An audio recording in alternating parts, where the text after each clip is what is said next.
Rồi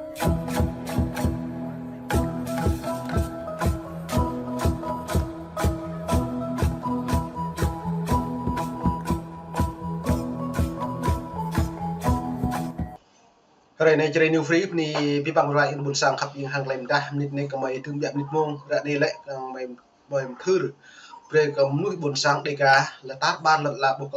lại tiếp thủ doán nhiều kít cái bình phục nục na dây với nhiều phụ nắm từ lời này vô cất lại thì nhiều rung của mạng bình nuôi cọ lệ so bình nuôi lon lệ cọ sò dương nó biết bằng ra nhiều là lại mà nó bụt hầu kiện cái lần cha cái nhiều phụ giờ nó to lum nhiều bị nhấp bởi tập bộ mà buồn cũng đi nhố nhưng bây giờ lại biết bằng ta mà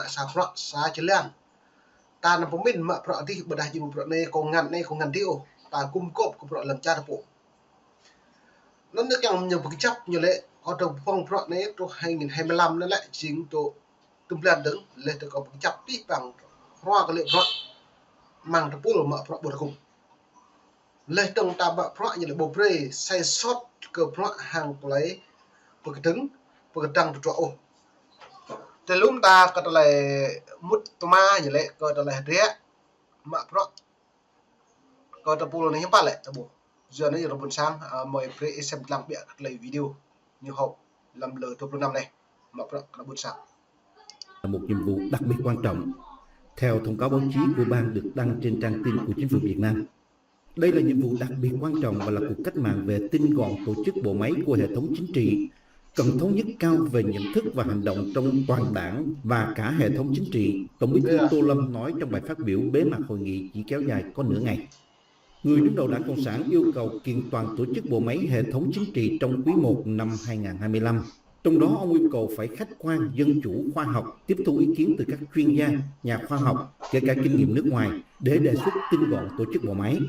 Ngoài ra, việc tinh gọn bộ máy phải gắn liền với cơ cấu lại đội ngũ cán bộ có đủ phẩm chất, năng lực. Giờ nó em muốn gọi là biết bằng ông Tô Lâm mà như lệ ta trong hang một lời miến lên tới một cái chấp bằng phun mà lên từng ta mút ta ma mự hàng lấy phiền ta ngào run lên từng nhạc kẹo lấy phiền nó ta lại nhập nhập này biết hiện bạn mình và lại nhập nhập lệ ta giữ hàng kẹo phun cái nhiều xăm măng cái nhiều ngạn bây giờ có thể nhập nhập không nó nước này vô cất lệ khôi Tô Lâm dạ nó đứt một cả trong thôn ô hoa mình phút rộng xong ta lại đã bỏ nhiều lệ rằng yêu rồi nhớ chặt thạch ngao vắt chặt rằng đi lú rằng là buồn sang từ nhiều phú u rau một cái trứng hàng thành nhiều mất lấy cái bít vào Tô Lâm nghe ví dụ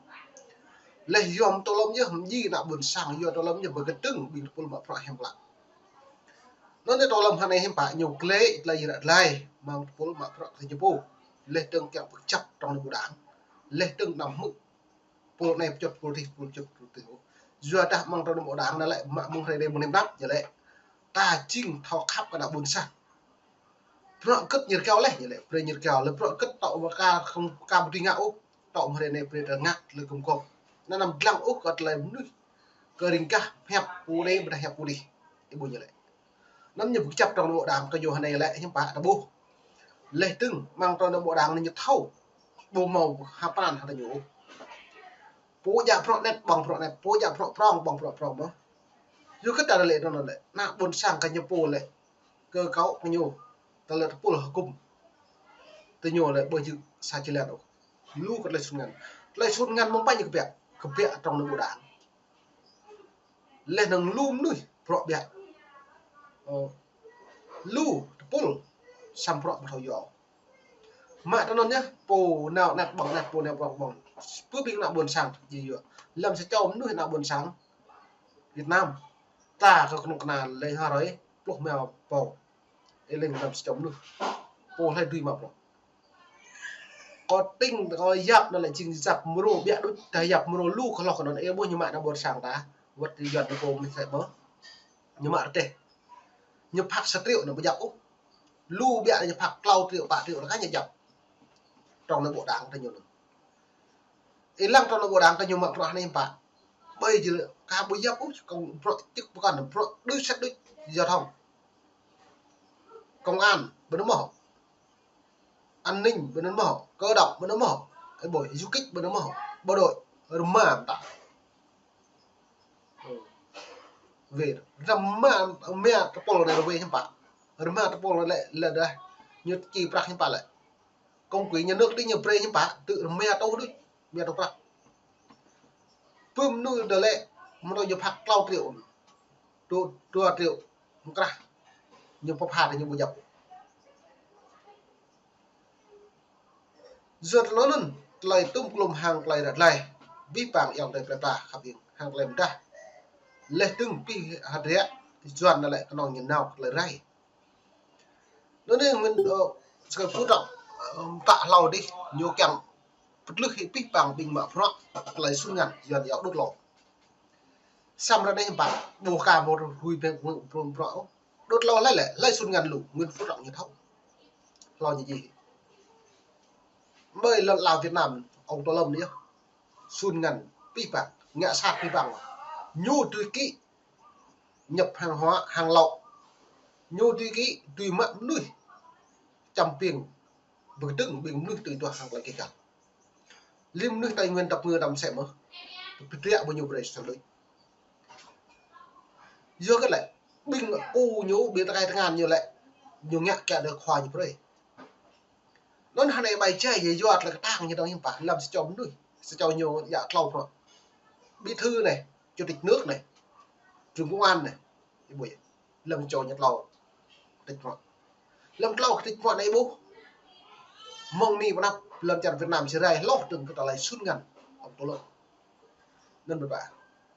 nó có mấy càng lên đặt về đi xem lăng đứng tới lấy bình dọn đây hàng nhờ trong xe các phôi mặc đặc cần tăng các nhiệm vụ có biên chế hợp lý và có chính sách thu hút và sử dụng người có năng lực nổi trội vẫn theo lời của Tổng Bí thư Việt Nam. Tại hội nghị, ông Tô Lâm cũng thừa nhận vấn đề tinh gọn tổ chức bộ máy hệ thống chính trị đã được đề cập trong nhiều nhiệm kỳ đại hội đảng nhưng còn nhiều việc chưa làm được. Khi hệ thống chính trị vẫn cồng kềnh, nhiều đầu mối, chức năng, nhiệm vụ còn trùng lắp, chồng chéo, chưa rõ ràng. Việc phân cấp, phân quyền chưa đồng bộ, hiệu lực, hiệu quả hoạt động chưa cao. Tổng Bí thư Việt Nam yêu cầu bộ máy mới sau khi được tinh gọn phải tốt hơn bộ máy cũ và đi vào hoạt động ngay để không ảnh hưởng đến các hoạt động bình thường của xã hội, của người dân. Một nội dung khác cũng được đề cập đến tại hội nghị bất thường của Trung ương Đảng là vấn đề điện hạt nhân. Tổng Bí thư Tô Lâm khẳng định việc tái khởi động nghiên cứu sử dụng điện hạt nhân là rất cần thiết để chuẩn bị cho tương lai. Việt Nam và Ấn Độ vừa kết thúc cuộc diễn tập thực binh chung thường. Nó net lệ vô lẽ ở Việt Nam, Ấn Độ có là tặng đạp là nhiều lệ nhưng bạn prop mệt có là liên cả han màu tum rây có là từng là hàng bọc na lên từng màu tê setang lên rong màu tê par lông lu mà có là hàng tặng nhiều nó là nhiều hàng nhiều là tặng trong đáng nhiều là những bạn bộ nó nhiều prop mệt lui có là rẻ có là trung ai nhớ Trung Quốc bữa đã chẳng còn tôi đã buồn là Trung nhiều một ngạ của Trung Quốc do rất nhiều ngạ Trung Quốc hàng nhiều chính xác lại ta lại nhập prop mét linh cái hàn hàng lấy nhiều bức càng như lệ càng lần chào bây giờ càng nhiều prop mét linh cái hàn lại nhiều càng ngạ cả buồn sáng nó hàng này hay đầm pre đầm đi có màu mạng một đôi này là lại bình nuôi buồn sáng mà hàng này lại bơi kinh cũng một tục được cả riêng cái huyền Phú Thiện là đèn này mực lắm không nhập tạ đôi sắm nuôi một đội cả tổ cả anh đi cần tôm gà là đặc đòa như tổ này bình linh hàn để tổ vịt là buồn sáng về làm làm buồn sáng đôi dù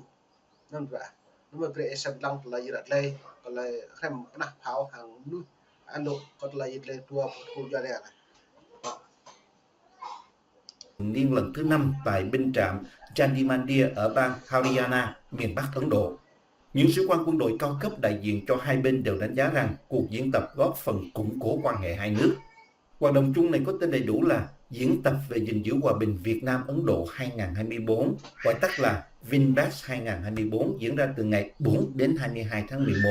và mở rộng quy mô so với những lần trước. Hai trang tin Ấn Độ, The Tribune và The Times of India đưa tin. Quân đội mỗi bên cử 47 binh sĩ, trong đó lần đầu tiên có các quân nhân không quân ở cả hai bên tham gia diễn tập cùng với nhân sự thuộc công binh và quân y. Chương trình tập trung vào chia sẻ chuyên môn và kinh nghiệm về thực hiện các nhiệm vụ kỹ thuật và y tế trong phái bộ gìn giữ hòa bình của Liên Hiệp Quốc. Phát biểu tại lễ bế mạc, Liên Hợp Quốc cầm đạp vào mạng hàng lại pol lên tới Israel kèm prop mét cái linh hàn nuôi đàm buồn sang linh lúng ta cái lại lần dah kun tap hang play đập nang bu pre play rung hang play lần jar pudi pada pudi như vậy dalam mong này chơi new free ni pipang medva jadi bun sang kau kapap ni pipang it lang play video ni lah mau nyu budak tu jual pihak meng kamera sui lah kau mau jual kamera ni nyu ya di sini cu medva kau kapap pipang it lang budak tu kau menghiap lagi lên này ni bun sang kapit